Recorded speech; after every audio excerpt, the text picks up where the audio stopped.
sa inyo?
Next, please.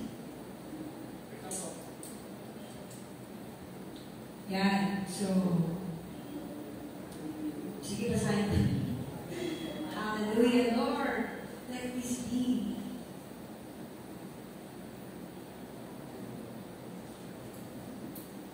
Yan. Yun. Sa 19 mo na ko yan. So, sa verse 19 and 20, sabi niya, I will betroth you to me forever. I will betroth you in the righteousness and justice, in love and compassion. I will betroth you in faithfulness, and you will acknowledge the Lord. Okay, so, yan. So, ang kasunod niya yung Revelation, no? So, we can read kung na dyan. Kung hindi naman, I'll go to my introduction.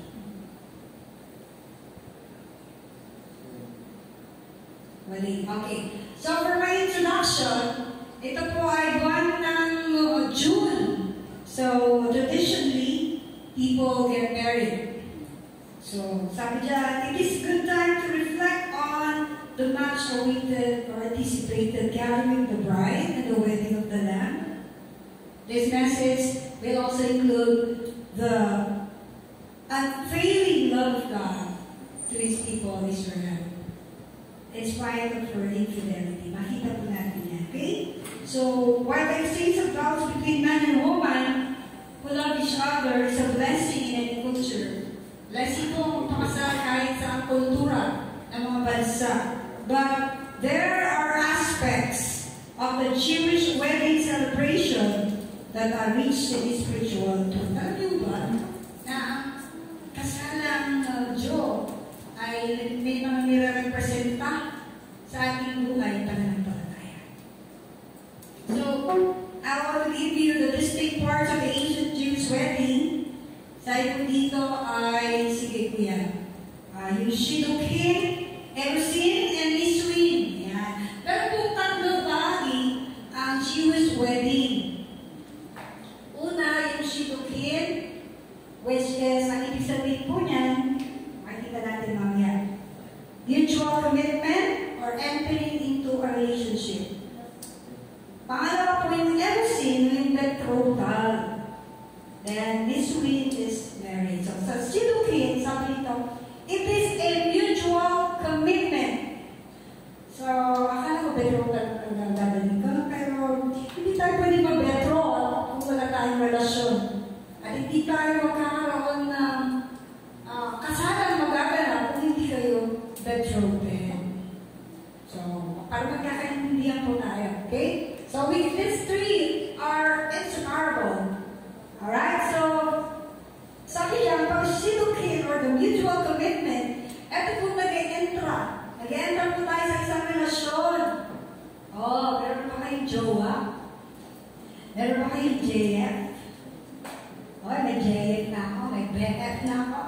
Okay? So, meron pa kayong relasyon. Kasi sabi ng Genesis 2:18, it is not good for man to be alone. But I will make him a helper that will be suited for her. Okay? So, sumaraw po, kapag nasa Shidduchin ka, sabi nyo nga, Shidduchin! Oh, that is a word, their word. May commitment po yun.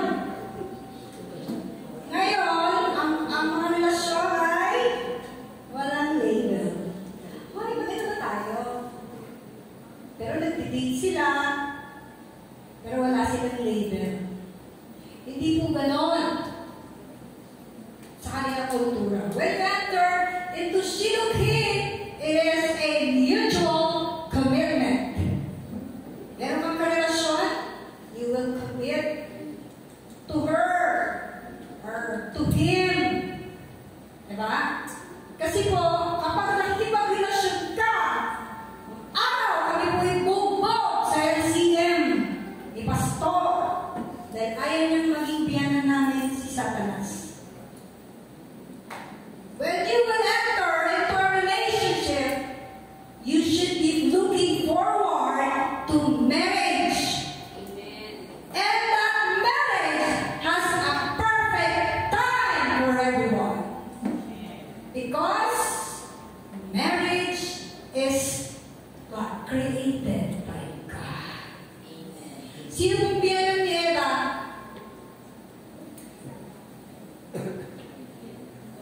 Sino pong biyano ni Adan?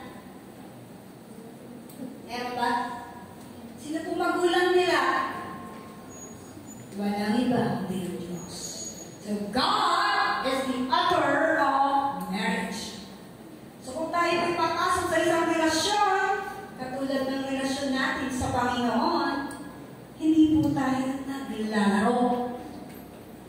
Yan ang pala sinasabi sa amin ng aming pastor. When you enter into a relationship with God, because our faith is likened into a relationship with what? Yung parang magjowa, magkatipan kayo, at ikaw at ang Panginoon. Therefore, it is a serious matter. Sabihin mo sa katabi mo. This is serious na. Ay, serious ba kayo? Serious ito? Sabi ni Pastor, pag pananampalataya ang pinag-uusapan, hindi tayo dapat naglalaro. Pag Lunes, pag Linggo, banal-banal tayo. Pagdating ng Lunes, balik ka na naman sa ano mo.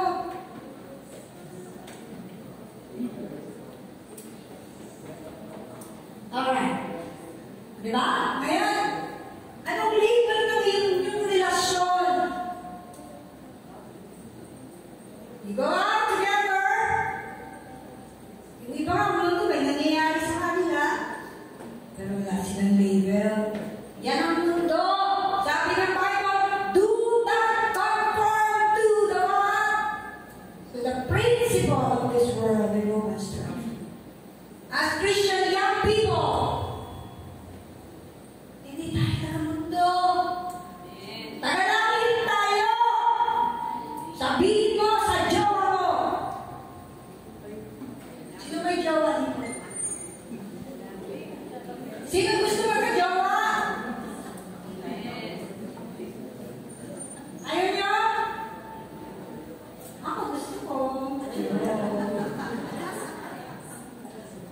Joke lang. Alright. So, ako makakainig sa mga young people dito, ha?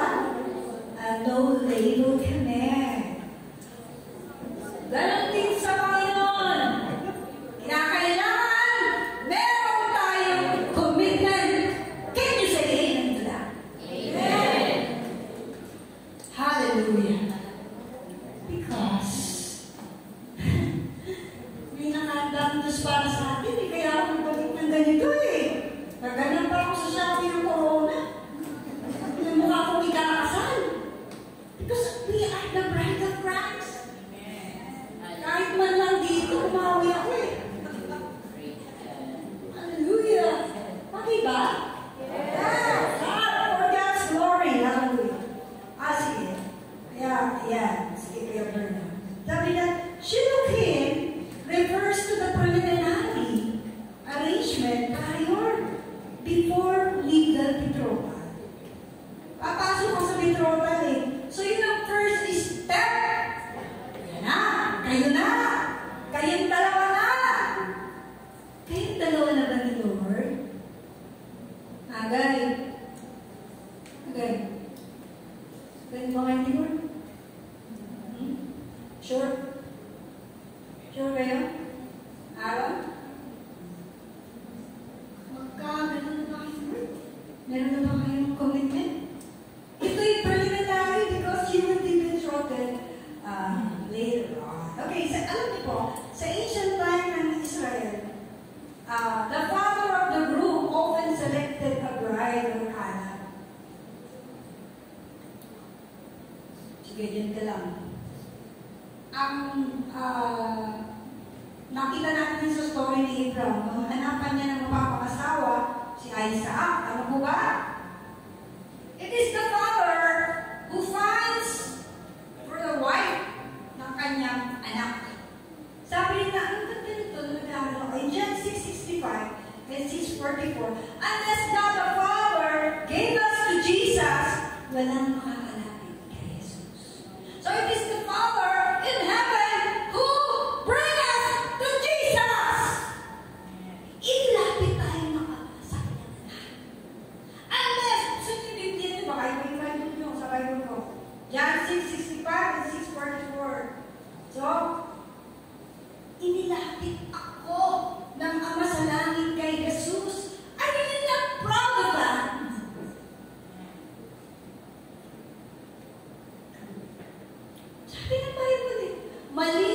ilapit kayo ng Ama sa akin, hindi kayo makakalapit. Binati niyo ba si Daddy God noong Father's Day? Dapat, Lord, Dad, ganun tao ko sa Panginoon pag nagkaroon. Dad, is my dad in heaven. Dad, happy Father's Day. Thank you, you give me Jesus. I have the gift of salvation. Because He's the best Father of all. Alright? So alam niyo ba, makakatawa sa Israel, pero tinatawag niya ng matchmaker. At sabi niya, kung susundan niyo lang ako dyan, yung matchmaker is a holy vocation. Bakit? Because they understand that what they're doing is a will of God, the best and the very first institution God has ever created. So, kung ano pala, mayroong matchmaker, naghahanap ng magpapakasal. Pero hindi basta-basta. They're very careful. Hindi ka tulad yun. Pag matagal ka ng single, kahit magtapaw, iwaiwai ko sa'yo. Sige, pwede na yan. Pag ikaw single na lalaki, basta nakabistita. Pwede na yan, kayo na lang dalawa. Basta na ikasal ka. So, araw hindi ko ganun. Because a matchmaker is a holy vocation. Okay. So, sabi niya, sige, dito tayo moving on. Nung araw din po, ang reason ng marriage ay hindi palaging love. Ang early reason of marriage was more of survival, practicality, like what happened to Noemi for Ruth. In-encourage niya sa Ruth chapter 3, 2-3, anak, sabi ni Noemi kay Ruth, anak, kailangan ihanap kita ng magiging asawa upang magkaroon ka ng sarili mong tahanan. So before, gusto na po yun, the parents will look for someone na kaya namang, pabigyan, magandang buhay, yung anak. Gusto na po ng araw yan. At they believe that romantic love will develop later on. Pag ganun dito, alam ko meron pero wala na siya. Ginawa na siya ginawa. Hindi rin po yung masama. Praktikal ang magulang na ihanap mo na maayos na mapapakasawa ang iyong anak. Hindi po yung masama. So, kaya lang, kahit gano'n, hindi naman din yan pinipilit. Kahit i-matchmake sa'yo, kung ayaw mo, hindi ka rin pipilitin ng matchmaker. Okay? So, ganun din ang ating relasyon sa Panginoon. Hindi si Lord nakikipagpintan sa'yo kung ayaw mo sa Kanya. Yes. Sino ba ang ayaw dito kay Lord? Meron mo ba? Anong ginagawa mo dito? Ayaw mo pala kay Lord. So, lahat tayo, may gusto kay Lord. Tama ba? Yes. Ito na pagjawa na gusto nyo eh. Diba? Paulit-ulit ang mga text messages. Ganun din dapat sa Panginoon. Meron ba kayong relasyon sa Panginoon? Dapat tuwang-tuwa kayo sa Kanyang salita. Tuwang-tuwa kayo sa ubing ng Panginoon.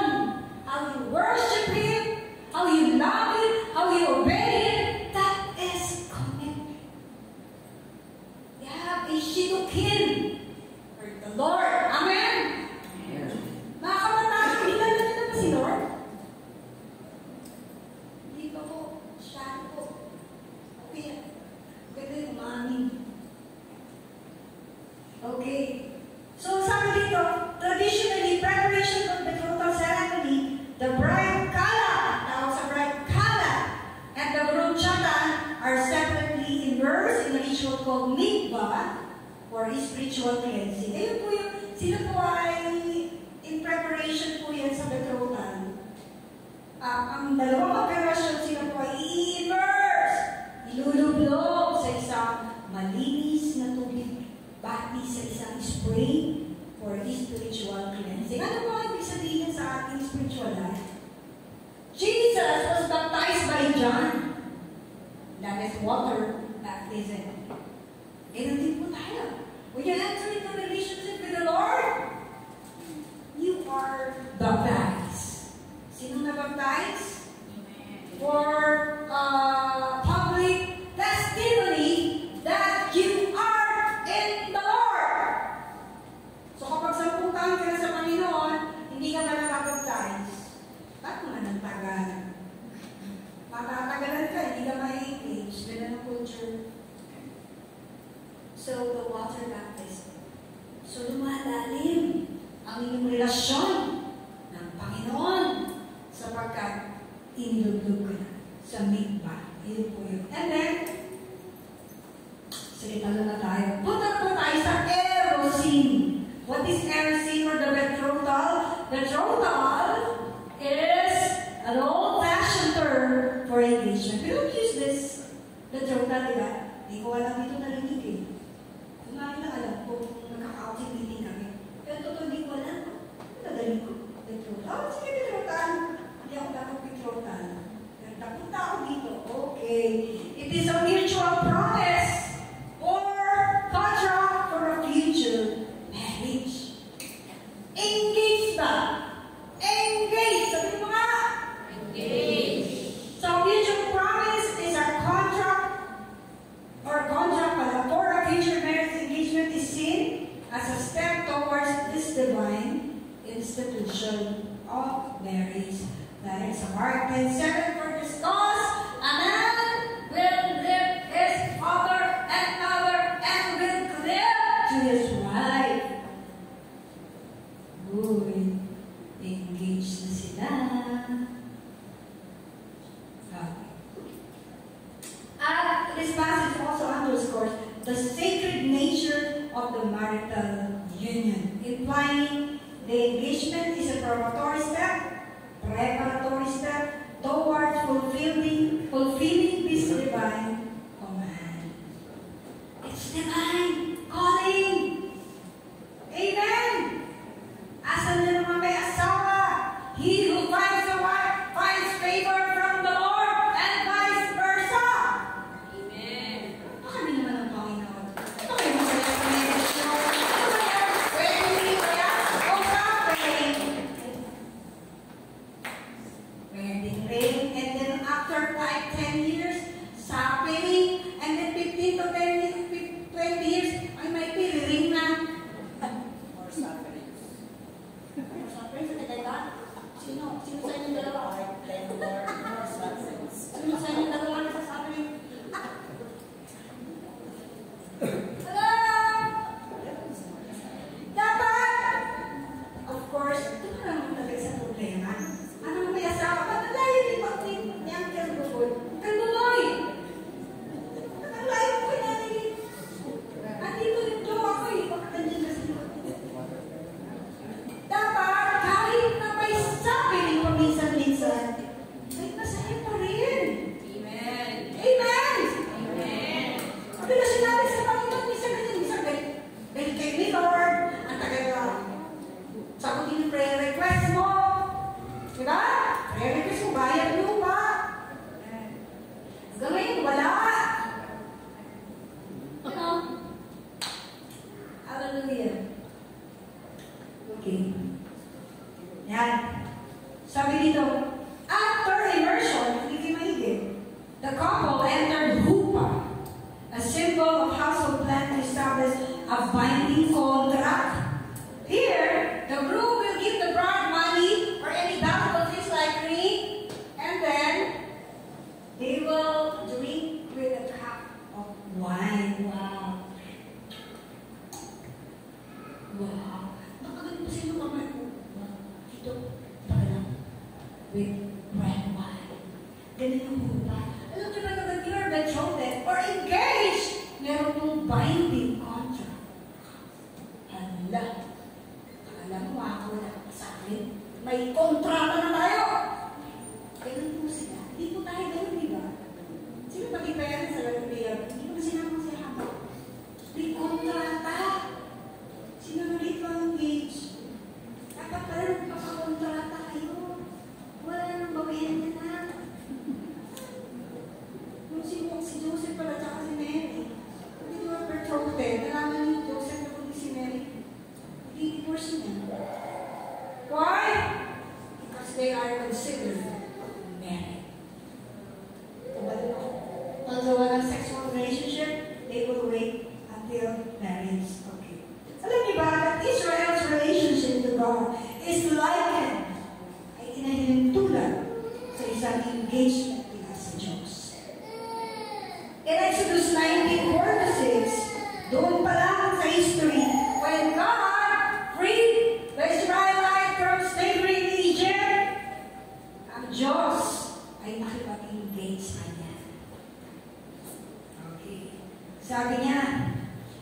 Now, if you obey me and keep my covenant, then out of all the nations, you will be my treasured possession.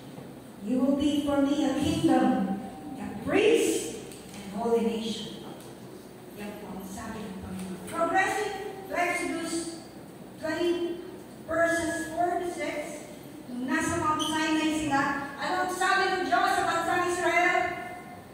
You shall not make for yourself an idol in the form of anything in heaven, above, or on earth. For I, the Lord your God, am a jealous God, punishing the children for the sin of the fathers to the third and fourth generations of those who hate me, but showing love to thousands who love me and keep my commandments. Doon pa lang, nakipagtipan ng Diyos sa bansang Israel. Wala akong ibang gagawin Diyos maliban sa akin. I'm a jealous God. Gusto niyo ba pag may jowa kayo, may jowa pa siyang ba? Ha? Eh, wala naman tayo legal eh. Pwede yun. Mag-jowa pa lang kayo, ganyan yun. Tigilan mo na yan. Ako magsasabi sa'yo, tigilan mo yan, oy. Walang nangyayari dyan. Sabi ng Panginoon, I am a jealous God. Do not make any idols. Pinalaya ko sa ito, I will make a God.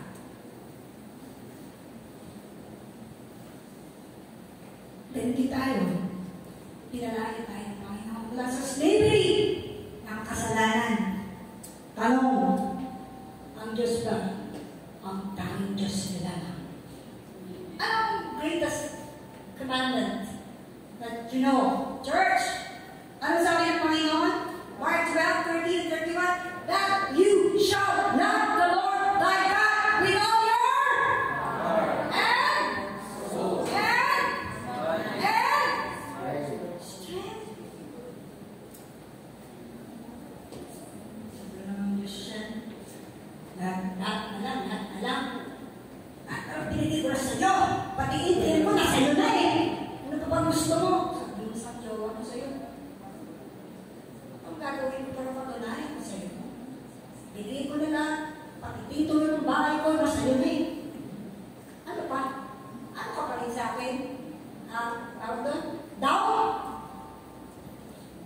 Sabi nga, you cannot love without giving. Talagang ibibigay lahat. Pag nagmamahal. Hello? Ano ba? Ganun ba dahil sa ating Diyos? Binibigay ba natin lahat? Do we love Him? With all our heart? All our mind? All our soul? Us? So, going back to the custom upa, sila po'y married. Married na po pag nasa upa na. Yung binding contract. Hintayin na lang yun ng formally marriage. So, from there, Israel got married to God. Isaiah 54 verse 5, God is her husband. For your maker is your husband, the Lord Almighty is His name. The Holy One of Israel is your Redeemer. He is called the God of all the earth. Alam niyo, minahal din ng Israel ang Diyos. Jeremiah 2:2, sabi niya, Israel also loved God, sabi ng Diyos sa Israel. I remember the devotion of your youth, how as a bride you loved me and followed me through the desert. Inahan mo ako, Israel, sa iyong kamatan, like a bride. Walang pangit na bride, pag-araw ng kasal niya. It's the most beautiful. Inahan mo ako. Yung tayo eh. Inahan natin ang Diyos. Dahil mahal na mahal natin siya. Ang panahon, mahal mo rin ba siya? Hanggang ngayon, Tatay Tuboy, pasensya na. Alam niyo si Tatay Tuboy. Ako, we enjoy our fellowship nung nasa Yulan lang kami ni Pastora. Mahal na mahal niyo po ba si Nanay Ninig na ngayon tayo? Tay! Oo!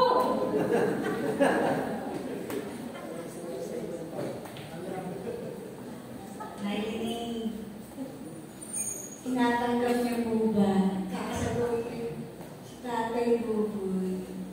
Kapag rineri ba, pakakasalan niyo pa ba ang iyong asawa sa ngayon? Greta, pakakasalan ka pa kaya ni Kuya niyo? Bakit na hindi? More. How about? Si Kuya Rod, tsaka si Stella, hindi ko niya tatanungin. Dahil alam ko lang sagot nila. Hindi. Si Bernard Jason! Maxi! Maxi! Stop! We're together! Pag-init sagot ko sa story. Makakasalan mo ba siya? Yes, of course. Yes, of course! That's right! Bakit pa natin ang mga doon?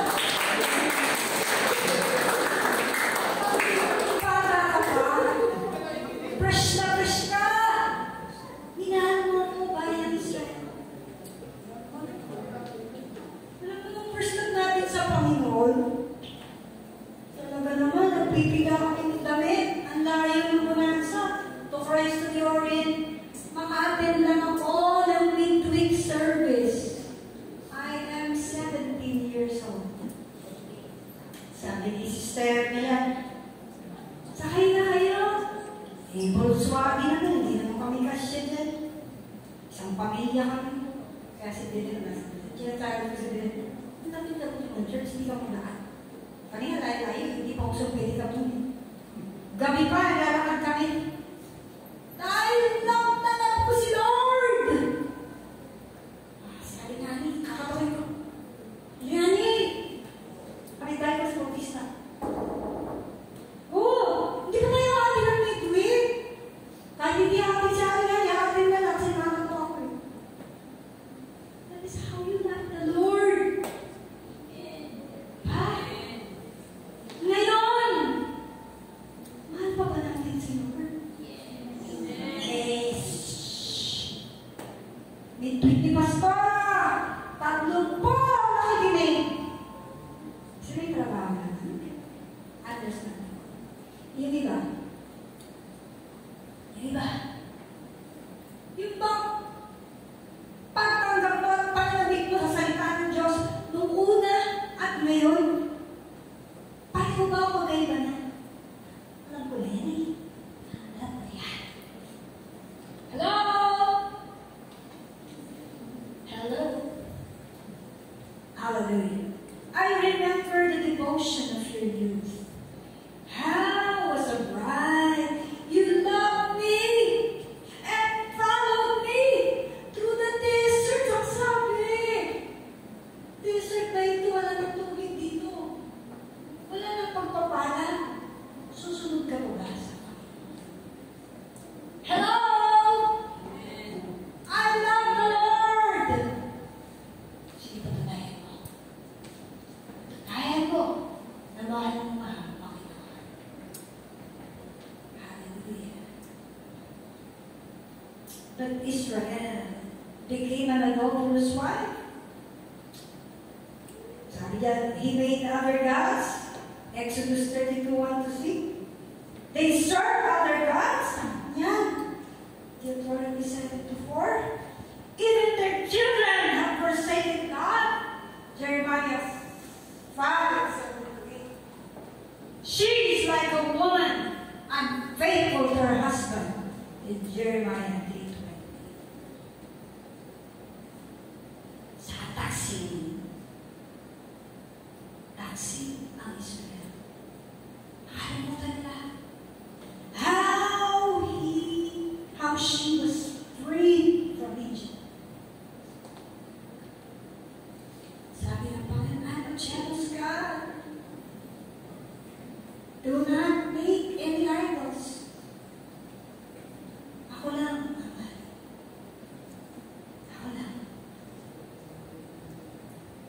God divorced Israel. Of course, this is a metaphor. Ano yung metaphor? It's likely to be, but not literally. Sabi ng Biblia, divorce niya ang Israel dahil ito. Jeremiah 3:10, I give Israel a certificate of divorce. So, pwede pa rin divorce. Lord, yun yung divorce ang Israel. Alam mo, God hates divorce. This metaphor ay ginamit ng writer si Jeremiah just to show how God hates divorce, pero he used this metaphor. Bakit? Para express ang kanyang pain, ang kanyang gano'ng masakit, gano'ng ka-broke ang Panginoon, gano'ng siya ka-disappointed, gano'ng siya ka-discouraged, kung gano'ng nararamdaman niya sa kanyang minamahal na bansang Israel, na kanyang asawa ay naging unfaithful sa kanya. Ganun din ang mararamdaman ng Diyos kapag tumalimod tayo sa kanya. Gusto niyo bang i-divorce kayo ng Diyos? You're so unfaithful to me.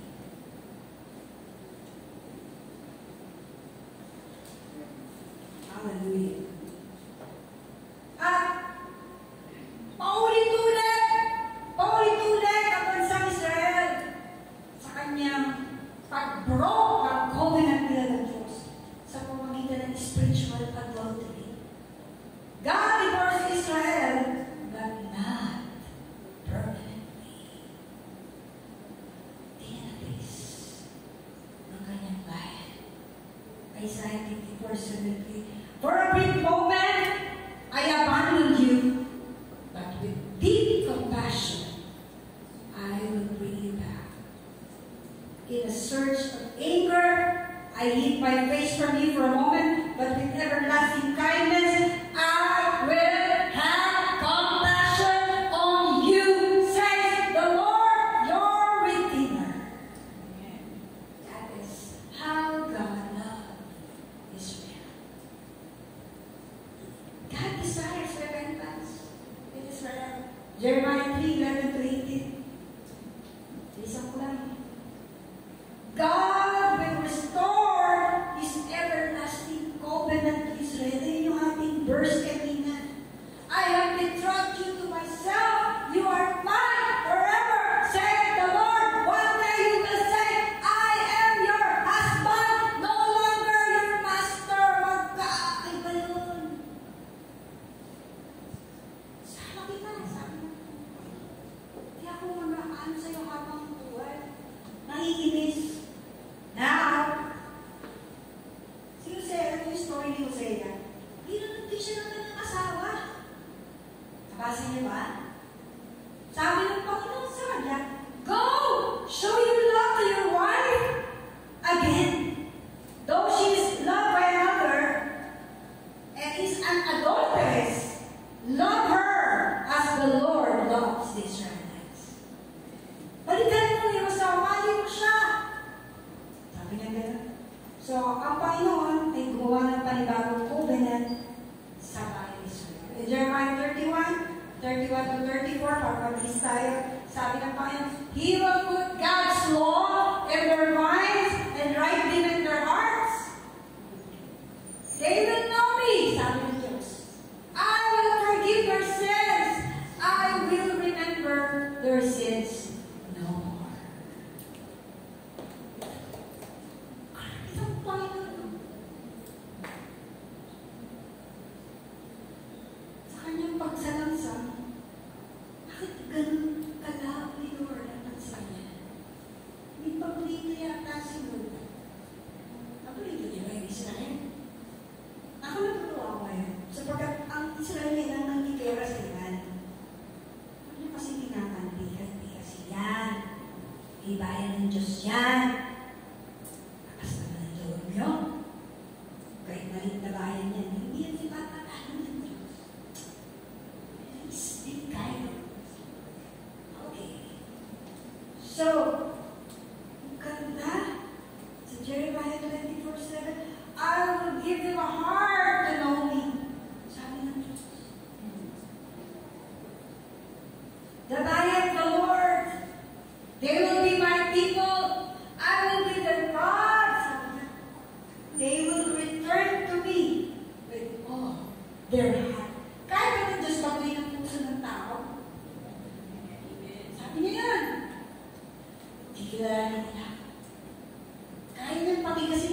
tao eh. Yung parang sa panahon ni Moses, sabi ng Bible, pinatigas lalo ni Lord ang kanyang puso. Pag ayaw mo maniwala sa Diyos, patitigasin ng Diyos ang puso mo. Hindi mo na siya makikilala kahit kailan. Pero sabi ng Bible, kahawagan ko ang nais kong kahawagan. Sinabi ba ni Lord John? Paano may pang-Biblia tayo sa Lord? Why Israel? God loves Israel. Sige nga. Why? God loves Israel. Yes. God loves Israel because He chose them for a special purpose to be a light to the nation and a channel of blessing. Yan ang gusto ng Diyos. Plano niya sa bansa sila. Gusto niya makita ng buong mundo ang kanyang bayan at maging channel ng blessing. Parang tayo eh, bakit na tayo niligtas ni Lord? Bakit ka ba niligtas ni Lord? Paano sa langit? Okay, tapos, pagkatapos, natapos ka, pwede na ako mag-ako, mag-send mo ng konti, mag-pray, tapos, alam mo ba na ganun din ang tawag ng Panginoon sa akin? God chose you and me para maging channel din tayo ng kingdom ng ating Panginoon. Yan ang purpose ng Diyos. Remember Abrahamic covenant? What is Abrahamic covenant? Young people. Saan ba yung people dito? Ano yung Abrahamic covenant? Kiro. Ikaw maksin sa disco, alam ko. What is Abrahamic covenant? YA. O sige, YC. Tapa rin? Senior. O pastor mo lang. What is Abrahamic covenant? God made a covenant to Abraham that you will be a father of all nations.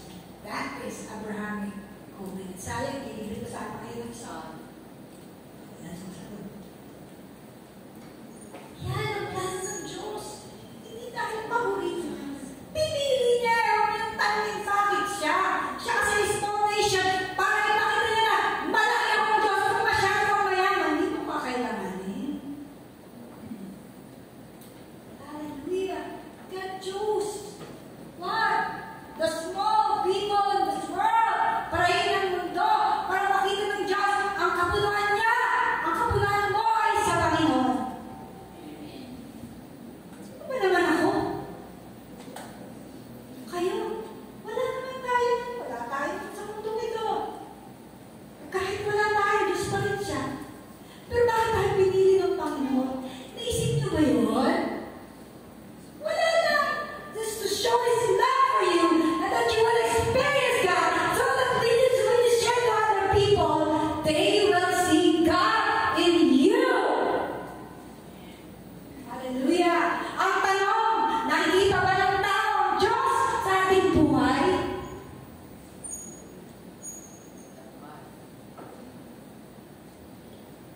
Nakikita ba ang Diyos sa atin? Yan ang purpose ng Panginoon. Why I am saying? Why God chose Israel? He chose Israel.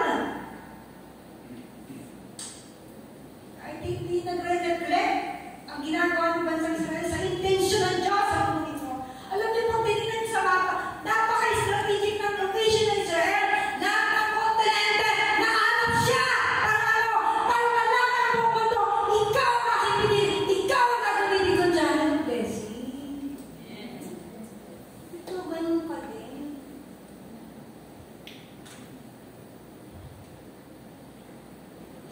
Hallelujah. Praise God. Hallelujah. He chose Israel not because she is righteous, vague, or influential, but for a specific purpose. To be a model nation, reflecting God's character and bring blessing to the world. Like you and me. Ano ang ating din? O anniversary sa linggo?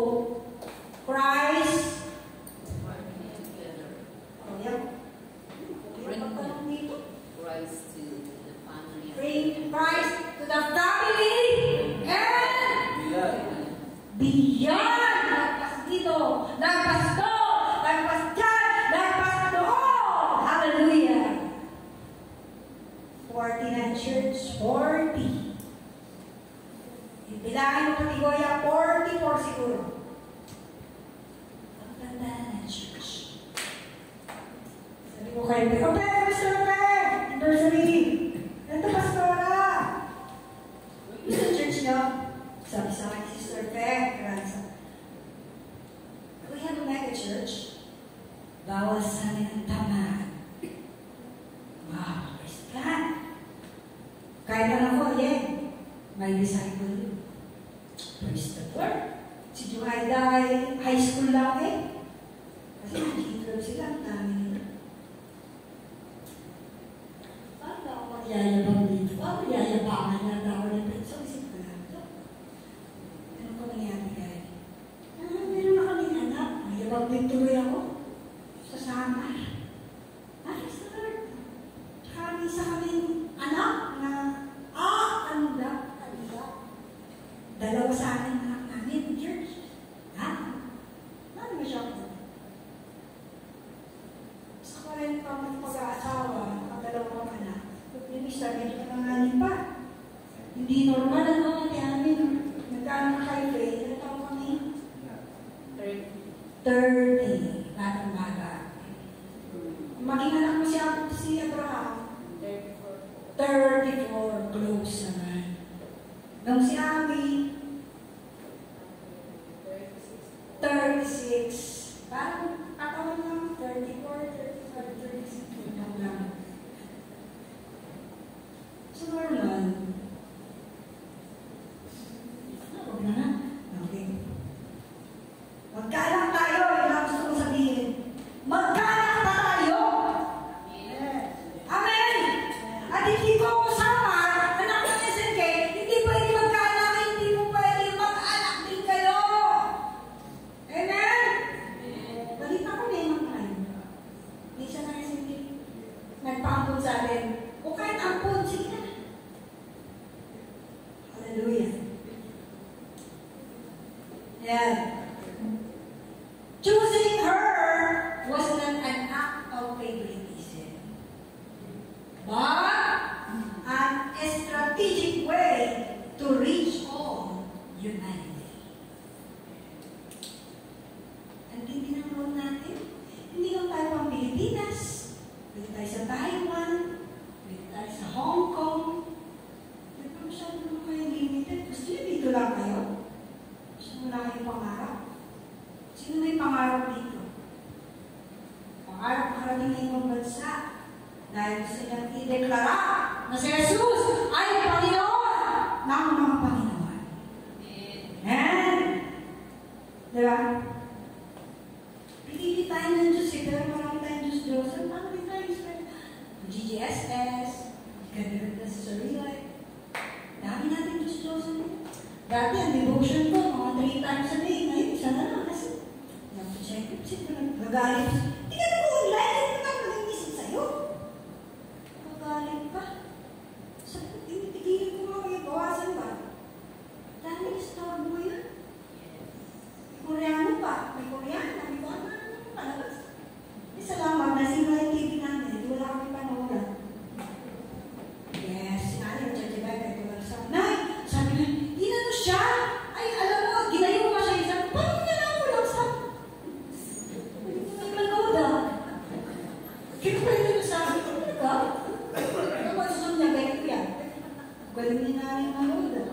Siya yung director. Kasi walang sound. Alright, so dito na po tayo sa marriage. So tayo, tapakan natin ang Panginoon. So marriage or this week, marriage po, sa Revelation 19:7-9. Kung meron niya si Bird. Ito na tayo sa marriage. So ano yung marriage na yun? Sabi ng Revelation, sabi niya, let us rejoice and exult and give Him the glory, for the marriage of the Lamb has come, and the bride has made herself ready. It was granted to her to call herself the fine linen, bright and pure, for the fine linen is the righteous deeds of the saints. And the angel said to me, blessed are those who are invited to the marriage supper of the Lamb. And he said to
10 virgins, di ba?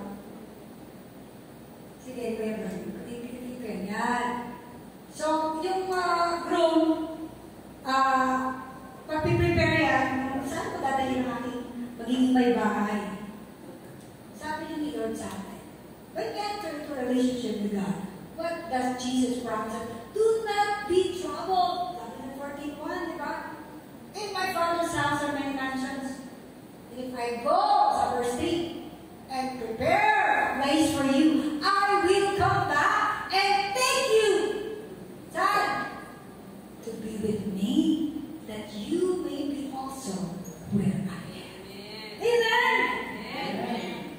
Yung group natin naghahanda ng ating tahanan. Kung ikaw sa bride, who is engaged, engaged ba tayo sa Panginoon? Nagkakalimutan ko ito ng kanina. Tayo mo ba engaged? Alam niyo po ba na napakadelikado ng kerosene period?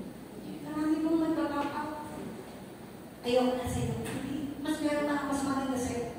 May mas mayaman sa'yo. Ayoko na sa'yo. When we were in Tacloban, kapitbahay ko, Pastor, punta ko ng Tacloban. Bakit? Hindi nila alam mo ba, Pastora? May Bible study ako sa Tacloban. Marikina ito Tacloban, Pastor ko. Nalulungkot ako. Bakit? Kasi dati, nag-Bible study ako. Sabi sa akin ng mga tao, Pastor, ayaw na namin sa'yo. Bakit? Kasi yung Church Foundation, sako-sakong bigas ang binibigay sa member niya. So, ayaw na nila kay Lord. Sa under ni Pastor. Ano sila sa Buddhist? Kasi si Pastor, ang dalang bigas. Puro na lang si Pastor, puro Bible so. Si Pastor, gutom kami dito kay Pastor. Yung duty, isang sakong bigas. Tama, Pastor, hindi na lang. Kung gusto namin maglinis sa Tacloban nun, wala na kami pera. May 1,000 na din, Pastor, maglinis kami ng mga patay sa Ilanda. Hindi naman tayo gano'n niya ni Lord. Sabi ko, pakainin naman tayo dito. Maraming tumatalikod during the Emerson period. The betrothal of the time of engagement. Are you engaged with the Lord, church? Yes. What are you doing? In this time, you are preparing for your garments. You can come back to Revelation chapter 19. Magsaya tayo! Narito na ang groom! Sabi ng Bible, the 10 virgins, it is the Father who will give approval. Sasabihin natin, na after a year of betrothal, the Father will tell His Son, the groom, come on, get your bride today. Amen. Tonight! Mamaya! Sabi ng Bible, no one knows, even the angels, even the Son Himself, when is the time. So what are you doing in this kerosene period of betrothal? And if we are engaged with God, kung engaged ka ng ginagawa mo, dapat engage ka sa Panginoon, sa Kanyang gawain, because the preparation of the bride, the garments, the lamps, kaya parallel of the 10 virgins. Kaya yun pala yun. Kakaunin ng groom ang kanyang bride pag sinabi na ng tatay na, kunin mo na siya. Church! Are we ready? Nagpiprepare daw. Yung MC period, yung bride, nagpapaganda siya. Yung kanyang white. Kaya nag-white ako. O nag-corona pa ako. Nahanda niya ang sarili niya. So at any time of the day, my groom will come. Amen. If you are engaged, you must be truly engaged with God. Okay? Sabi niya, fine linen, bright and clean was given to her to wear. Was given her to wear.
Hindi ka naghihintay sa Panginoon.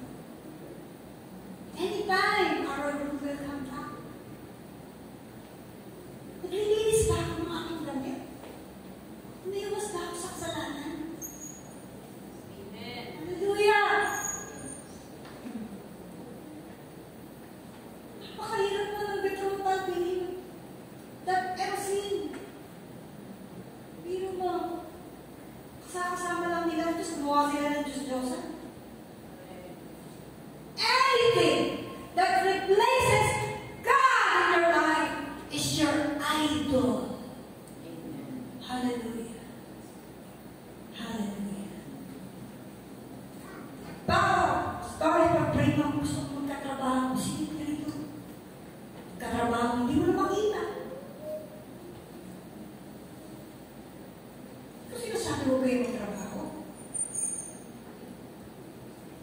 Pero kung yun na maglalayo sa Panginoon sa'yo, mabuti pa wala ka ng trabaho.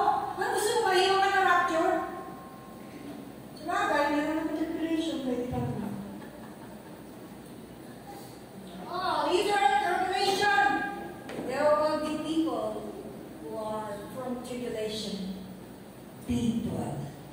So you don't want the easy way? We say the hard way. Yes. Gusto niyo yung church? Siyempre ayaw niyo. Ayaw ko. Ayaw natin lahat. Okay. So, sige, Bever.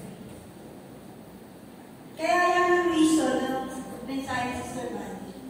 You have to keep your life burning in the Lord. Mainit, natinit. May gusto tayo. Sige! Kahit tayo sa hirap, masakit ko ganito. Masakit ang tiyan ko. Oy, sabi natin, Becca, 5:30 pa pray natin si Zion. Sabi ko, pag-pray ko, masakit na nito. Uy, masakit ko, hindi ko mapapagaling. Sabi ko, nagsalita pa kayo sa akin. Sabi niya, makipray ka doon. Sige, sabi mo, Lord, makipray ka. Ako naman nagpapagaling din na ikaw eh. Kasi ko na sa pray. 5:30 ka to there. Kaya meron sa mga kapatid ko. Kaya ako pumunta ron kasi ganito pa. Punta naman ako sa kabila. Ako kung ano. Sakit, Lord, sakit. Just pray. Sige, pray. Hallelujah. Diba, yung erosion period na yun, erosion betrothal period na yun. Ito po yung condition ng church is important. Tayo po ba yung alert? Lighted lamps? Meron bang ilaw? Ating may gas ba yan? Meron ka bang spirit of anticipation? Do you do the will of God? Because in Matthew 7:20, not all who say, Lord, Lord, will enter heaven. Amen. But only those who does the will of the Father. Hindi lahat ng nagsasabing, Panginoon, Panginoon, may Panginoon ako. Pupunta lang ako sa langit. Sabi ng Bible, sila lamang na gumagawa ayon sa kalooban ng Diyos sa langit. Magkakaroon talaga tayo sa finance. Sabi ng isang preacher, one day, you will be surprised. Yung mga inaakala mo na nasa langit, wala sa langit. Yung inaakala mo, ano may sabi mo? Nandun, wala. Yung akala mo wala doon, andon. Kaya huwag kang judger. Judger mo. Judger. Judger pa kayo, di ba? Aminin nyo, judger kayo. Judger na ako minsan. Hindi na yun. Hindi pa ito born again. Napakainom ng konti. Baliktad. Tumatumbling. Tumetemplang ang kanyang spiritual life. Walang prutas.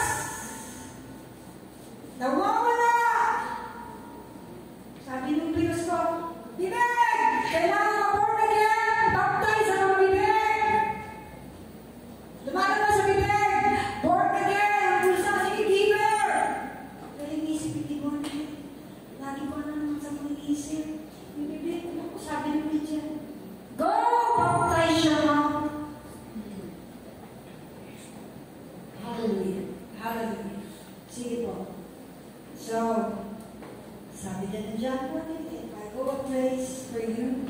there you are. Kung nasan ako, nandun kayo. When Messiah returns for us, everything in the world today indicates that this will be very soon. At napakasaya nun. Ano, diba?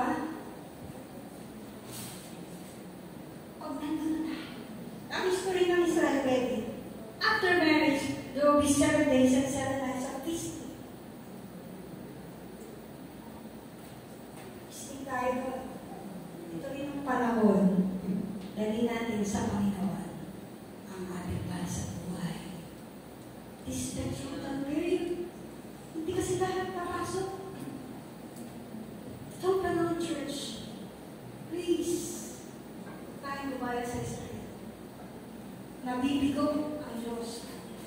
Pero sabi ng Bible, I will save Israel. Romans 11. Ang Pastor, ba't din ang problemahin kung may second marriage ba o wala? Katulad ng ibang katuruan, sabi ng ibang katuruan, there will be second marriage in the time of millennial kingdom. It is not my business.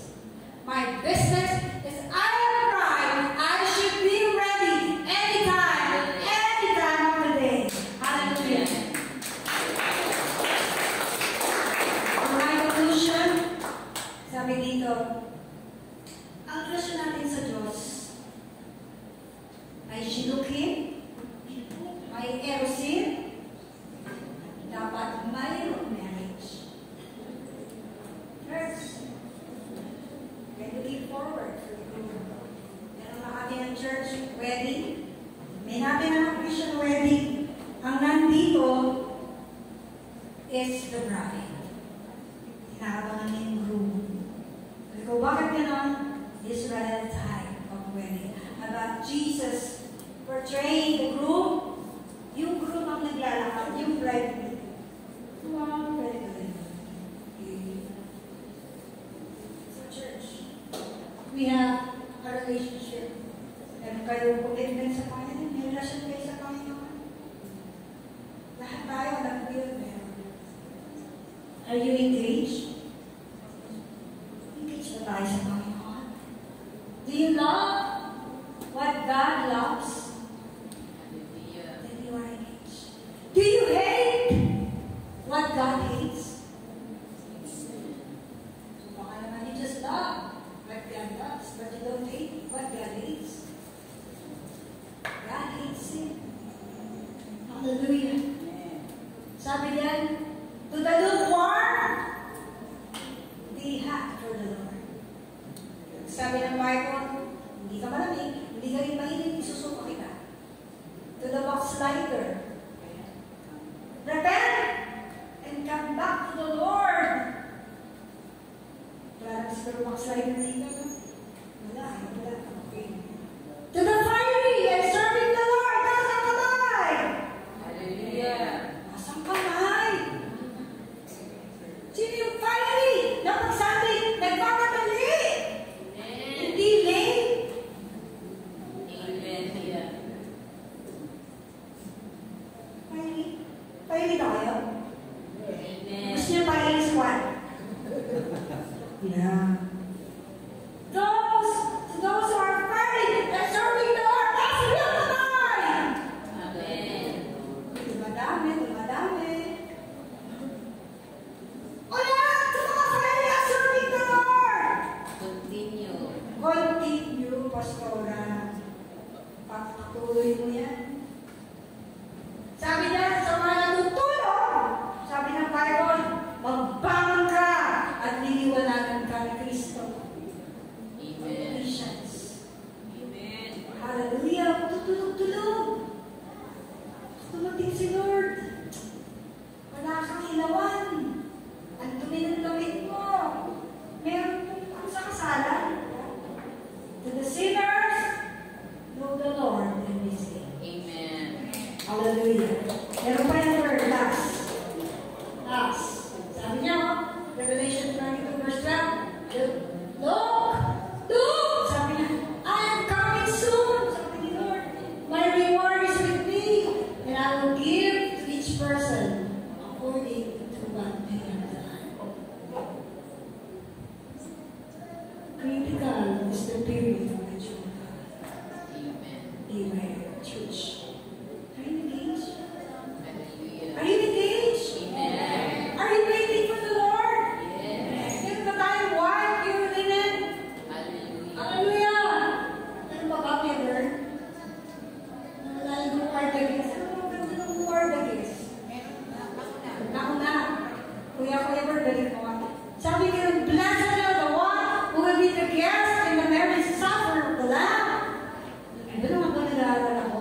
Ano kasal na roga, na walang bisita? I want to be a guest.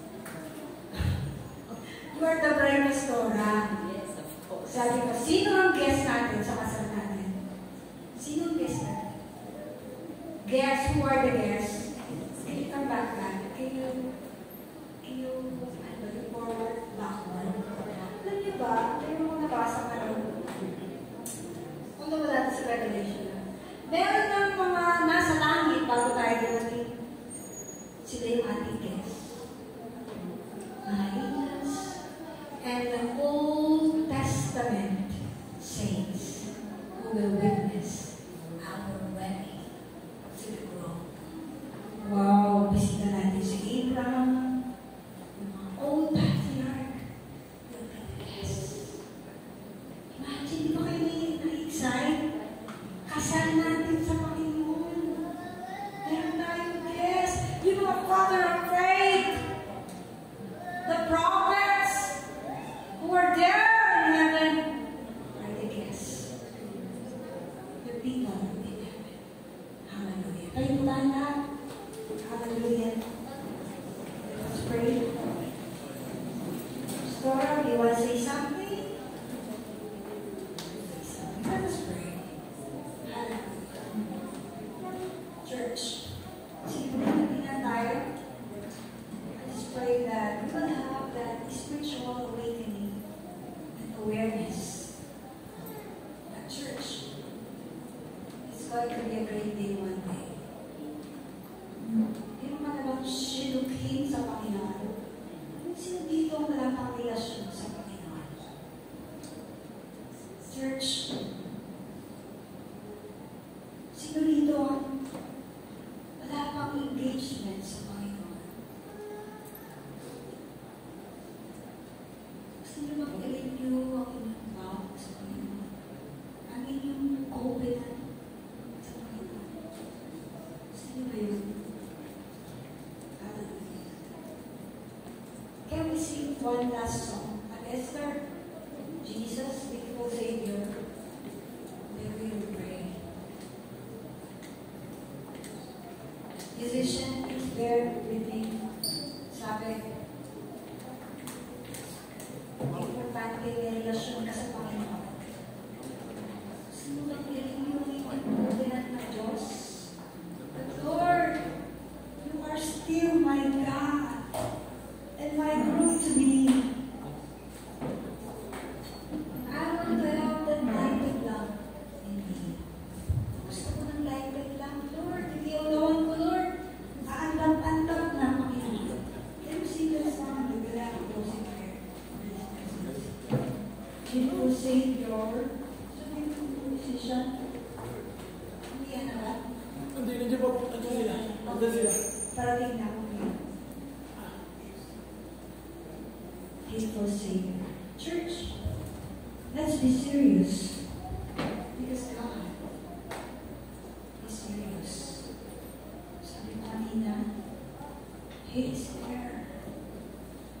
Preparing a place for you. Yan ang preparation na ginagawa niya sa Panginoon. Salvation is personal. Hindi ko ang pastor tatay sa langit ang puno mo. It must be you having a relationship with God. Maybe ba naman sa'yo? Pero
busy preparing a place for us. Pero yung mga anak, Panginoon, ano, where are they busy with? Tulungan mo mga kapatid mo ilalaman. Tulungan mo mahina, Lord. Ang mga anak mo, ang aming mga anak, ang aming mga pamangkin, ang aming mga apo, na wala dito ngayon. We pray for them, God. Aming pamilya, sa aming mga asawa sila, aming mga kamag-anak. We made an effort to reach out for them. Mas mo naman yung effort namin, Lord. Yung mga kabataan iniiyak namin. Mga kabataan tinutuwa ni Pastor Hazen. Hindi na namin sila makasama. We cry out for them, God. Please revive their hearts. The church is maturing, Lord. I pray, God, nalagnat mo kami, Panginoon, na naglilingkod sa iyo. May apoy ang aming mga ilawan. Sa kabila ng problema, hindi ka natin ipagpapalit kahit sa anuman. Tulungan mo ang church, Lord. Tulungan mo kami maging ilaw. Tulad ng ginawa mo sa bansa